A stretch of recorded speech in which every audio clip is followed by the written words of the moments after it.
A glance at your CGB market where, when you look, I think the 2s and the 30s are at a sort of record low as far as flatness is concerned. We're still continuing to see pressure coming through. Wow, and the 30-year yield is now 2.4%. We're down about a further 4.3 today. Plans, of course, to issue more Treasuries, special purpose bonds, of course. Let's bring in Stephen Chiu, our Bloomberg Intelligence Chief Asia FX and Rate Strategist, to talk us through this. Do we get to record lows on yields, is my question. Very likely. Now, if you look at the CGB curve, actually, so it has dropped basically across the curve, especially the 10 years. So now 10 years is very close to the record low of just below 2.2%. We're just a few basis points away. So obviously, the main reason is because market is expecting further triple out cut, as Governor Pan said yesterday, further policy rate cuts this year. So they're going to try to push 10-year towards record lows.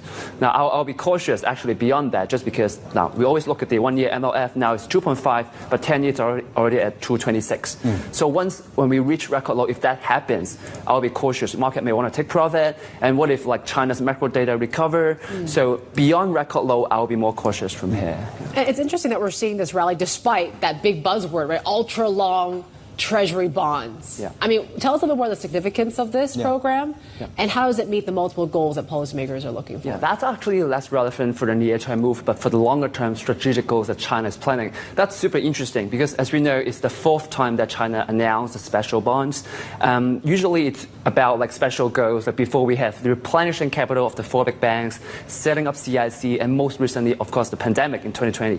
This time, they add the word ultra long, and actually very interesting. Yesterday at the press conference, so the head of NDRC actually sort of threw out a new buzzword, 两重. There's two importance. What are the two important strategic goals and to secure the safety of important sectors? So this is all about geopolitics. Now we know U.S. election is coming up.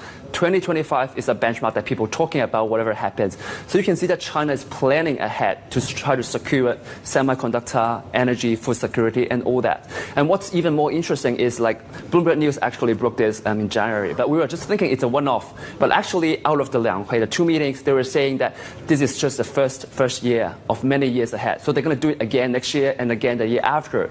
What it means that they're going to go ultra long for many, many years. So you can tell China is trying to secure very low-cost funding for strategic goals going forward. Yeah, and I think we're going to show that on the screens. What's different from 2024 and 2020. There we go. So the blue bars you see on your screens right now. So my question, short term, what does it mean for the currency that all seems currency negative?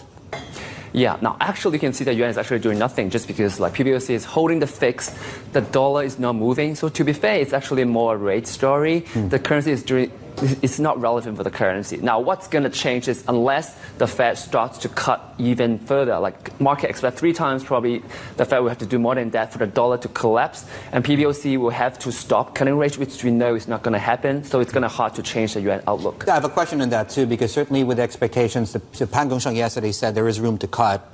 Some of the commentary coming out, Goldman Sachs, think that maybe China may have to wait for the Fed to cut before they move on rates. What's your Actually, call on we that? have to be specific because Pan's just talk about triple R cut. So now that the rate is 7%, he said there's room to cut further.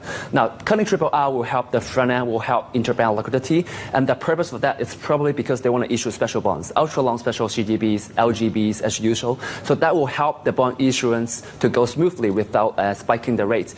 But for the currency, for policy rates, he didn't say anything, just because that's more relevant for FX stability. And to your point, yes, I do agree that they want to look at what the Fed will do in March or like probably even May and June before they start cutting policy rates more aggressively. All right, Stephen Chiu, thank you. Our Bloomberg Intelligence Chief Asia FX and Rate Strategist.